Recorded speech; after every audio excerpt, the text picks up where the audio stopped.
여러분 안녕하세요. 송재우의 MLB 전당 1968년도 이후에 최고의 포수들 소개를 해드리고 있습니다. 오늘 그 세 번째 순서고요. 진 테니스라는 선수예요. 올해 나이가 77살이니까 상당히 오래전에 뛰었던 선수구나라고 생각을 하실 겁니다. 메이저리그에서 아마추어 드래프트가 처음으로 시작된 해가 1965년도입니다. 그 1965년도, 그러니까 1회죠. 아마추어 드래프트에 그 당시 캔자스시티 로열스가 아니고요. 캔자스시티 어슬레틱스. 그러니까 오클랜드로 이전하기 전에 팀이었던 캔자스시티 어슬레틱스가 20라운드에 지명을 했던 선수예요.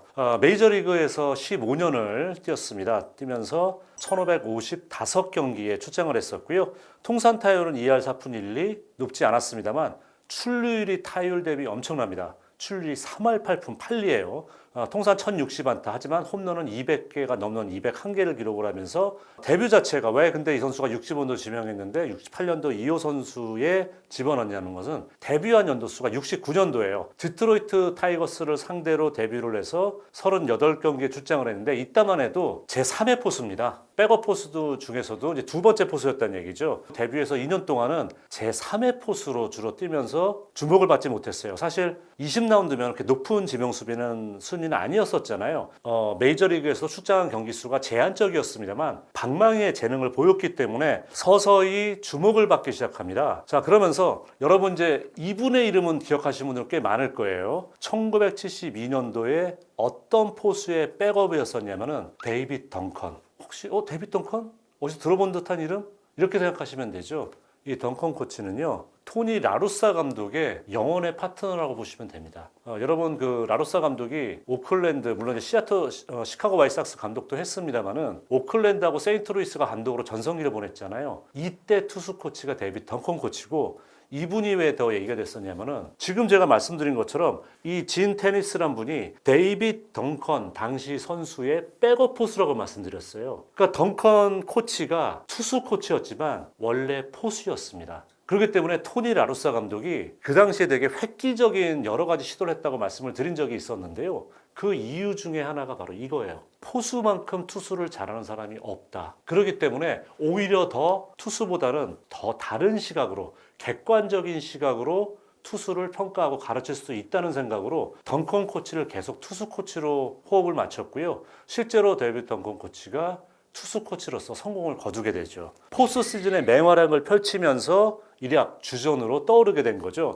플레이오프에서 딕그린 선수, 원래 이루수였는데 이 선수가 부상으로서 고교 시절 이후 처음으로 이루수까지 기용을 해요. 그럴 정도로 이 진 테니스 선수의 방망이가 포스에 뜨거웠다는 얘기죠. 월드시리즈 최초로 본인이 월드시리즈 첫 출전을 하는데 첫 두 타석 연속으로 홈런을 기록한 선수가 바로 진 테니스입니다. 그 당시에 이제 신시내티도 그 당시에 아주 강팀, 내셔널리그 최강팀이었었거든요.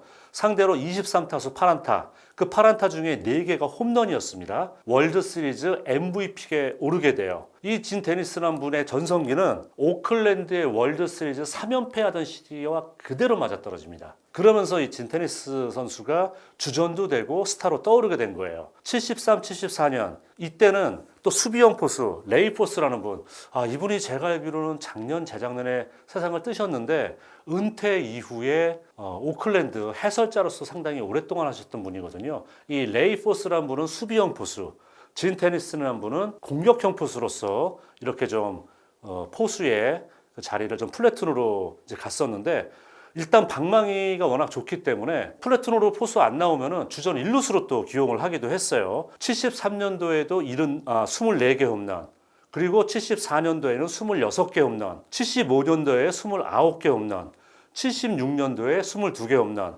그러니까 이 기간 동안 4년 동안 매년 20개 이상을 쳤고요. 이 당시는 이 정도 홈런이잖아요. 아메리칸 리그에서 이 4시즌 연속으로 홈런 보면 탑10 안에 들어갔어요.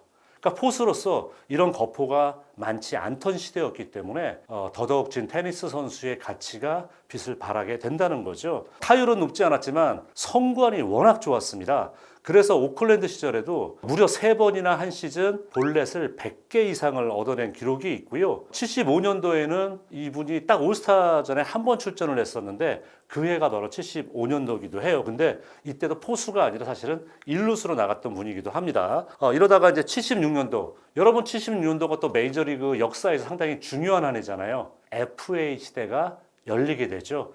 그 당시에 오클랜드가 워낙 스타 군단이었었는데 FA 시대가 열리면서 많은 선수들이 팀을 옮깁니다. 진 테니스 선수도 그 중에 한 명이었고 팀의 마무리 투수였던 롤린스 선수, 롤리 핑거스 선수와 함께 샌디에고 파드레스로 이적을 하게 돼요. 그 이후 4년 동안 샌디에고 파드레스의 주전으로 테니스 선수가 뛰면서 15개 이상의 홈런을 꾸준히 쳤는데 여러분 뭐 아시잖아요. 그 역사가 안 변하는 것 같아요. 샌디에고도 지금 패코파크 홈런 잘 안 나오는 구장이지 않습니까? 그 예전 구장의 이름이 잭 머피 스타디움이었었거든요. 그 당시 잭 머피 스타디움도 홈런이 잘 안 나오는 아주 큰 구장이에요. 그래서 홈런은 좀 손해가 본 그런 느낌이 없지 않아 사실 있었죠. 하지만 그럼에도 불구하고 잭 머피 스타디움을 홈으로 쓰면서 20개 이상의 홈런도 한번 기록을 했습니다. 그리고 볼넷 100개 이상도 3번이나, 통산 타율이 2할 4푼대인데 출루율이 3할 8푼대니까 엄청난 차이가 있다고 말씀드리지 않았습니까? 그런 모습, 성구하는, 눈은 늙지 않는다는 것을 증명을 해 보였어요. 그러면서 샌디에고 4년 동안 뛰는데 그 4년 동안의 출루율 합산이 3할 9푼 1리, 거의 4할에 육박하는 그런 높은 출루율을 유지를 했습니다. 자, 80년 시즌이 끝난 이후에 세인트루이스 카디널스에 합류를 했어요. 그래서 그 2년 동안은 주전 포수가 그때 데럴 포터란 선수였거든요. 이 선수의 백업 역할을 하면서 주로 상대 선발 투수가 좌투수가 선발로 나오게 되면 또 주전으로 뛰는 그런 모습을 보여줬고, 82년도 이 선수는 참 이렇게 우승운이 있는 선수인 거죠. 이미 오클랜드 시절에 월드시리즈 3연패를 했었는데 82년도에 세인트루이스 카디널스가 우승을 합니다. 그러면서 통산 월드시리즈 우승 반지를 선수로서 4번이나 획득을 하게 돼요. 자, 83년도 이제 피츠버그에 이적을 해서 부진한 성적을 내고 마침내 은퇴를 합니다. 근데 이분은 은퇴한 다음에도 코치 생활을 오래 했어요. 휴스턴, 특히 토론토에서도 상당히 코치 생활을 오래 했었는데요. 이분이 있던 시절이 90년대 초중반이에요. 토론토가 92, 93년도 월드시리즈 2연패 했지 않습니까? 그때 전부 다 코치로서 또 월드시리즈 우승 반지를 이번에는 선수가 아닌 코치로서 2번 획득을 하면서 선수로서 4번, 코치로서 2번, 무려 6개의 월드시리즈 우승 반지. 누구는 평생 가도 한 번 껴보기 어려운 우승 반지를 6번이나 낀 행운의 사나이기도 했고, 또 본인이 그만큼의 실력이 있었기 때문에 또 이런 행운도 찾아온 거가 아닐까 생각을 합니다. 코치 생활도 이제 연세가 드시면서 2009년을 마지막으로 은퇴를 하셨어요. 포수로서는 딱 사실은 900경기 나왔습니다. 그런데 미국의 그 세이버매트릭스의 아버지라고 불리는 빌 제임스 씨는 메이저리그 역사를 통틀어서 진 테니스는 포수로서 23이다 라고 올려놓을 정도로 존재감이 있었던 70년대를 풍미했던 그런 좋은 포수였습니다.